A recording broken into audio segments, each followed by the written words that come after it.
In just a few short weeks, the movie adaptation of the first of Cassandra's books will be hitting theaters, and the cast and the author and the director of the Mortal Instruments, City of Bones, are ready to hit the stage. So let's bring them out. Guys, give a warm welcome for the director of City of Bones, Harold Zwartz, coming out from right over there, and he's got a big camera in his hand, too. Smile, say cheese for Harold, everyone. Say cheese. The man who likes to get the party started playing Magnus Bane, Godfrey Gow's coming out from right over there.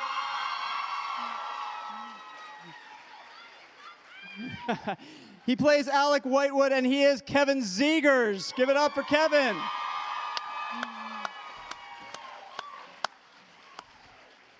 Playing Simon Lewis, we have Robert Sheehan is coming out. Right there, stage left. And the one and only Jace Wayland is the one and only Jamie Campbell Bower. Right over there. Please give a warm Hall H welcome to the author of the Mortal Instruments, Cassandra Clare.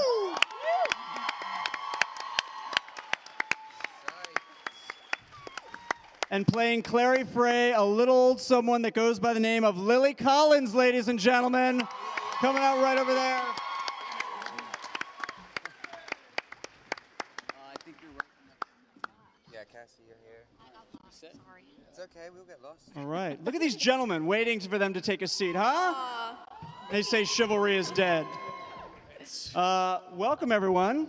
And welcome to all of you guys. This will be great. Let's jump right into it. Lily, starting with you.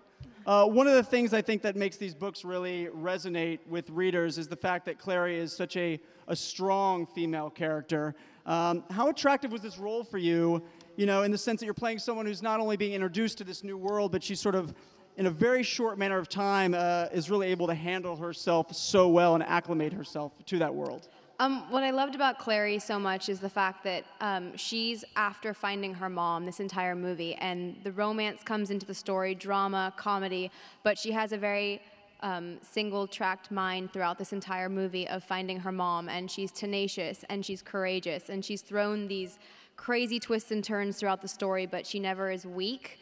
And she always comes out of it the other side, and she meets these amazing people along the way that help her do that, but she always finds her own voice within each situation. Because I know you were a fan of the books before you even cast, so it must be really exciting to play this character that you read about and just sort of incorporate it.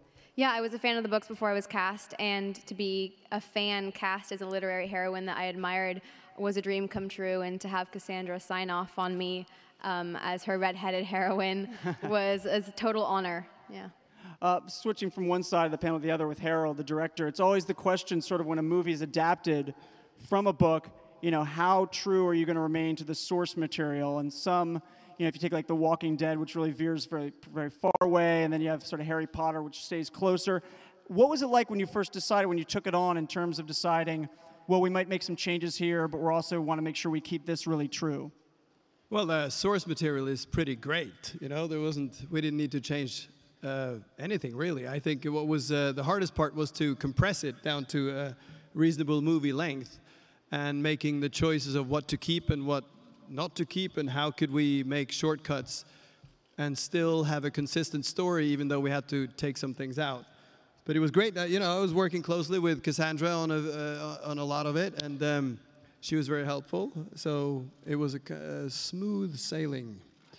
Cassandra, as you rehydrate there, up here on the Comic-Con stage, it's important. It's been a long day, a lot of interviews, a lot of signings. But you know, Harold just talked about that. Some writers, when their films are adapted for movies or TV, people are very involved. Some people don't want to be involved. Some people are sort of somewhat. What was your sort of role here?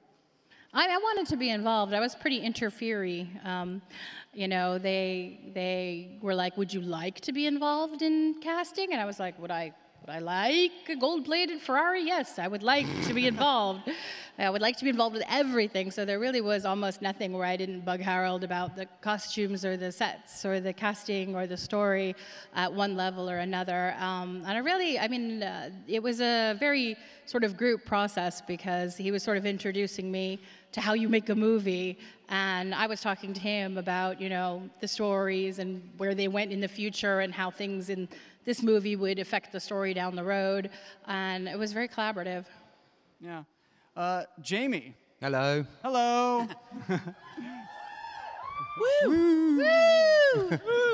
Woohoo. You are an arrogant bastard, sir. When I say Thank you very you much. are an arrogant Thank bastard, you so much. I'm talking about your character. Oh, right. I see. And you, of course. Okay. No, your character. Jace is pretty arrogant in the books. He's a guy that has a definite attitude. He's walking around with a tood. He's throwing a little tood off over at Clary. I mean, how much of that's going to translate on screen, what we've seen from him in the books? Yeah, I played him as a sassy bitch. I really did.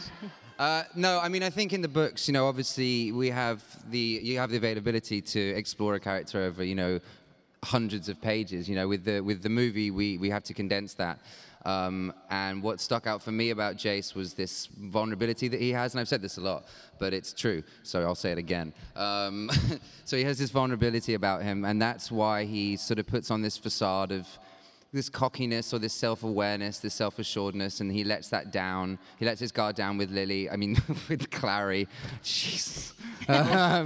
With Clary, and so, for him, that's his bag, and I made him really grumpy quite a lot of the time, but he needed to be grumpy in order for you to feel for him later on in the story. Robert, you have some experience in sort of supernatural projects. You're no stranger. This guy knows immortality. I might take my shirt off. I might just take my shirt off. That's right. You know immortality from the Misfits. So how does sort of the Downworlders here differ from the characters in that show? God, well, I mean, in the characters in Misfits, when they all get cursed with these superpowers, they kind of the superpowers were more like extensions of their own insecurity, So they came very much from within them, whereas the Downworlder characters they're kind of part demon, part human. They're a mix of the two, and they've learned to live peacefully with people, and so they've. So the superpowers and the demonic aspects of the characters in Mortal Instruments differ greatly. Yeah. Kevin. We learn a lot about your character, Alec, throughout the books. A lot of stuff happens with him. A lot of good stuff, some not so good stuff. How much did you peek ahead and sort of see what happens later? And if you did peek ahead, because you're a big cheater, how did you either include... Don't tell my wife. They're allowed to read ahead, Yeah, you're allowed to read it. But how much do you sort of include or exclude that stuff, what you know, when playing him for this movie, from this book? Well, I mean, I think we all were on the same page, which, the main focus when I spoke to Harold was, we were making one film. So you can start, and it can really inhibit your ability to, you can get ahead of yourself and reveal things that are not meant to be revealed until much later. And, fortunately, it sounds like we're going to be able to make at least one more of these. So, but, I tried at least to just sort of, you try to create a character and not look too far ahead and not make any assumptions about him. I mean, there's the obvious thing with his sexuality, and obviously that's revealed throughout the series of the novels, but, that was something I considered, but it wasn't something that we were just making a movie. We tried not to get too overwhelmed with the expectation of the entire series, and just started off by telling a great story. And I loved the character of Alec from the time I read the script. I really felt an affinity towards him, and it was, especially for a film of this sort of magnitude, I was super impressed that that Cassie was able to write a character that had all this stuff going on, and that he's still kind of a badass. Yeah. Godfrey Gao.